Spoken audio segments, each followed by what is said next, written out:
बिस्मिल्लाहिर्रहमानिर्रहीम। अस्सलामुअलैकुम दोस्तों, आज की वीडियो में हम एक ऐसी अजीब खुदकुशी का जिक्र करेंगे जिसके मुतालिक जानकर आप हैरान रह जाएंगे। उस खुदकुशी में ऐसा क्या है जिसे जानकर आप हैरान हो जाएंगे? ये जानने के लिए वीडियो को आखिर तक लाजमी देखें। चलिए बढ़ते हैं वीडियो की जानिब। दोस्तों, अमेरिका के एक शहरी रोनाल्ड बोस नाम के एक शख्स ने खुदकुशी करनी चाहिए तो उसने उसके लिए सबसे आसान तरीका इस्तेमाल किया और वो ये कि इस इमारत से छलांग लगा दे जिसमें वो रहता था। उसने इमारत की 10वीं मंजिल से छलांग लगा दी और अपनों के लिए खत छोड़ा जिसमें उसने खुदकुशी की वजह यह बताई कि वो जिंदगी से मायूस हो गया था। लेकिन 23 मार्च 1994 को जब इसकी पोस्टमार्टम की रिपोर्ट आई तो मौत की वजह यह पता चली कि रोनाल्ड की मौत छत पर गिरने से नहीं बल्कि सर पर गोली लगने से हुई है। जब तहकीक हुई तो पता चला कि रोनाल्ड को गोली उसी इमारत से लगी है जिसमें वो रहता था और वो गोली 9वीं मंजिल से चलाई गई थी और इस 9वीं मंजिल में दो बूढ़े मियाँ बीवी कई सालों से रह रहे थे।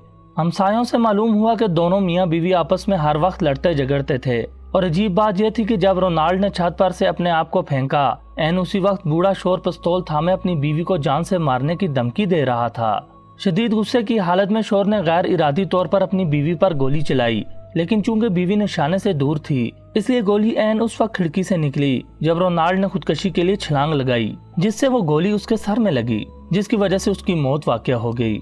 दोस्तों, हैरान कर देने वाली बात तब सामने आई जब अदालत में बूढ़े शोर पर गैर इरादी तौर पर कत्ल का मुकदमा चला, लेकिन वो इस बात पर इसरार करता रहा कि वो मियाँ बीवी हर वक्त लड़ते रहते हैं और वो हर वक्त उसे जान से मारने की धमकियां भी देता है, लेकिन पिस्तौल हर वक्त खाली रहता है, इसमें गोलियां नहीं होती।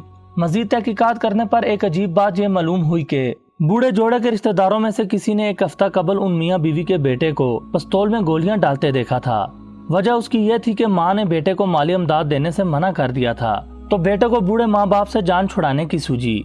वो जानता था कि उसके वलदैन हर वक्त लड़ते रहते हैं और लड़ते हुए वो खाली पिस्तौल माँ पर तान लेता है, इसलिए उसने पिस्तौल में गोली लोड की ताकि वो एक तीर से दो शिकार करे। लेकिन गोली उसकी माँ को ना लगी और वो रोनाल्ड के सर में उस वक्त लगी जब वो खुदकुशी कर रहा था और इस तरह कत्ल की तोहमत का मुकदमा बाप से हटकर बेटे पर जा लगा। इस सारे वाक़े में सबसे अजीब बात यह है कि रोनाल्ड खुद उन दोनों बूढ़े मियाँ बीवी का बेटा था और उसने ही इस पिस्तौल में गोली डाली थी ताकि वो अपने माँ बाप से खुलासी पा सके। लेकिन माली हालात खराब होने और बाप का उसकी माँ को मारने में ताखीर करने की वजह से उसने खुदकुशी का फैसला किया और ऊपरी मंजिल से छलांग लगाते हुए वही गोली उसको लगी जो उसने खुद पिस्तौल में डाली थी। इस तरह वो बजात खुद कातिल भी हुआ और मकतूल भी। दोस्तों, ये एक सच्ची कहानी है। इस कहानी से हमें ये सबक मिलता है कि हमें अपने मफादात की खातिर दूसरे इंसानों को नुकसान पहुंचाने की कोशिश नहीं करनी चाहिए, क्योंकि ये दुनिया मकफाते अमल है, यहाँ जैसा करोगे वैसा भरोगे। उम्मीद करता हूँ ये वीडियो आप दोस्तों को पसंद आई होगी। मजीद ऐसी वीडियोस देखने के लिए हमारे चैनल को सब्सक्राइब करें और घंटी का बटन लाजमी दबाएं। अगली वीडियो तक के लिए मुझे दीजिए इजाजत। अल्लाह निगहबान।